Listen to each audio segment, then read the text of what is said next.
بڑے کے حکم کو ٹھکرانا بڑی بے ادبی کی وجہ سے خطا ہو گیا۔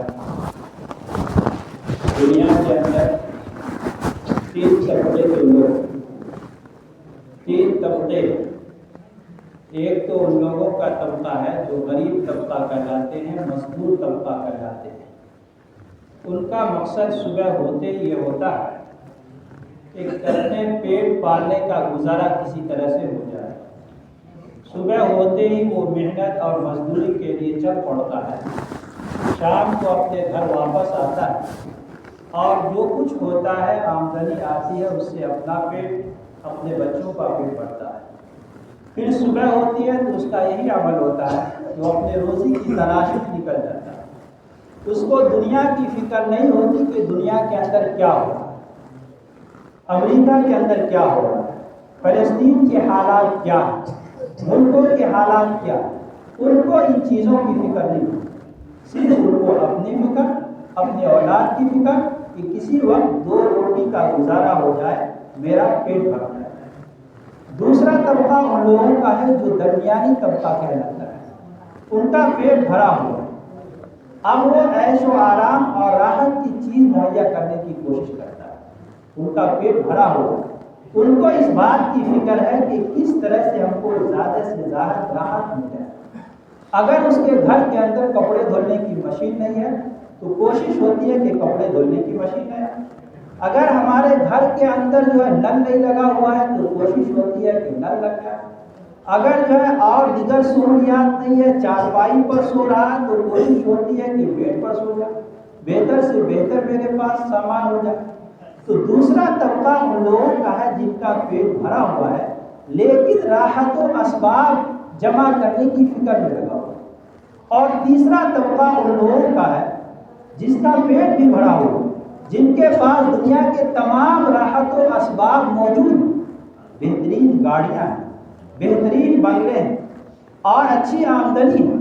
اب ان کے اندر یہ فکر ہے کہ کس طرح میرے اندر وہ چیز پیدا ہو جائے کہ میں عیاشیاں کروں، ایسی جگہوں پر جاؤں جہاں لوگ کثرت سے نہیں پہنچ پاتے، ایسے سیر و تفریح کہاں جاؤں جہاں موسم اچھے ہوتے ہیں، ٹھنڈی کے موسم میں گرمی کہاں ہوتی ہے وہاں جاؤں تفریح کروں، ایسی جگہ جاؤں جو عیاشی کے جگہ ہے، ایسی جگہ جاؤں جو ہے ہوٹل میں بڑے بڑے لوگ پہنچتے ہیں وہاں میری سیر کروں۔ تو دنیا کے اندر تین طبقے کے لوگ، پہلا طبقہ مزدور لوگوں کا، دوسرا طبقہ درمیانی لوگوں کا اور تیسرا طبقہ اعلیٰ لوگوں کا۔ تو پہلے طبقے نے اس دنیا کا نام چراگاہ رکھ دیا، دوسرے طبقے کے لوگوں نے اس دنیا کا نام راحت گاہ رکھ دیا اور تیسرے طبقے کے لوگوں نے اس دنیا کا نام عیش گاہ، عیش کی جگہ رکھ دیا، تفریح کی جگہ رکھ دیا۔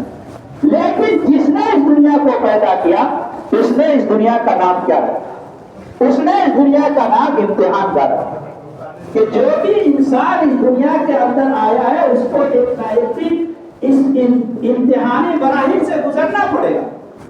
ہر ایک انسان کو اس دنیا کے اندر چیک کیا جاتا ہے، امتحان سے گزارا جاتا ہے۔ اب امتحان کے اندر کامیاب کون ہوتے ہیں؟ تو امتحان کے اندر کامیاب وہی ہوتا ہے جو امتحان کے سوالات کا صحیح جواب دے۔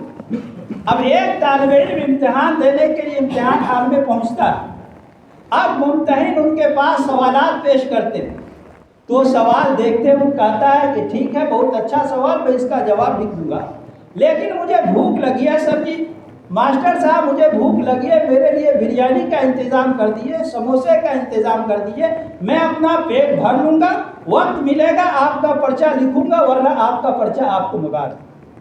اب ایک دوسرا طالب علم آتا، وہ کہتا ہے کہ میرا پیٹ بھی بھرا ہوا، میں بہترین ناشتہ کر کے آیا ہوں، لیکن جو ہے آج مجھے نیند آ رہی ہے، مجھے ابھی سونے کا انتظام کر دیجیے، میرے لیے بیڈ کا انتظام کر دیجیے، تکیے کا انتظام کر دیجیے، میں میٹھی میٹھی نیند سو جاؤں گا اور میں اپنی نیند پوری کر لوں گا، پھر اگر وقت بچے گا آپ کا پرچہ لکھوں گا ورنہ آپ کا پرچہ آپ کو مبارک۔ کیا یہ دونوں شخص امتحان کے اندر کامیاب ہو سکتا؟ ہرگز نہیں۔ اب ایک تیسرا طالب علم آتا اور وہ کہتا ہے کہ میرا پیٹ بھی بھرا ہوا، میں بالکل فریش ہو کر آیا ہوں، میٹھی نیند لے کر آیا ہوں، لیکن میرا مسئلہ یہ ہے کہ میں میچ کا بہت شوقین ہوں. آج میری فیوریٹ ٹیم کی میچ ہونے والی، لہذا میرے لیے ٹی وی کا انتظام کر دیجئے. میں میچ دیکھوں گا اور میں اس سے تفریح حاصل کروں گا. وقت بچے گا آپ کا سوال حل کر دوں گا، ورنہ آپ کا پرچہ آپ کو لگوا دوں گا. کیا یہ تینوں طالب علم، تینوں اسٹوڈنٹ امتحان کے اندر کامیاب ہو سکتا؟ نہیں، ہرگز نہیں کامیاب ہو سکتا. یہی میرا حال ہے میرے بزرگوں. ہم اور آپ میں سے کسی شخص نے اس دنیا کو اپنے پیٹ بھرنے کی جگہ سمجھ لیا، تفریح کی جگہ سمجھ لیا، عیش و آرام کی جگہ سمجھ لیا، لیکن جس نے اس دنیا کو پیدا کیا اس نے بتایا دنیا آزمائش کی جگہ ہے. ہر انسان کو آزمائش سے گزارا جا رہا ہے. لہٰذا ہر انسان کو اس بات کے لیے فکر مند ہونی چاہیے کہ ہر انسان کو یہ دنیا چھوڑ کر چلے جانا ہے. ایسے اعمال کر کے جانا ہے، حقوق اللہ کے ساتھ ساتھ حقوق العباد کی اس قدر فکر کر کے جائے کہ اپنی ذات سے کسی انسان کو تکلیف نہ پہنچائے، اپنے عمل سے کسی انسان کو، کسی بھائی کو، یہاں تک کہ کسی غیر مسلم کو تکلیف نہ پہنچائے. اگر اس کے ساتھ ساتھ ہم حقوق اللہ کے ساتھ ساتھ حقوق العباد کی ادائیگی کی فکر کرتے ہوئے اور اس کے حقوق ادا کرتے ہوئے دنیا سے جاتے ہیں تو یقینا اللہ رب العزت ہمارے جسم کو قبول فرمائیں گے، ہمارے تمام اعمال کو قبول فرما کر مغفرت کا اور جنت الفردوس کا فیصلہ فرما دیں گے. بقیہ باتیں انشاءاللہ حضرت مولانا کی بات میں سنیں گے. نماز کا وقت ہو گیا، انشاءاللہ وقت سے نماز ادا کی جائے گی.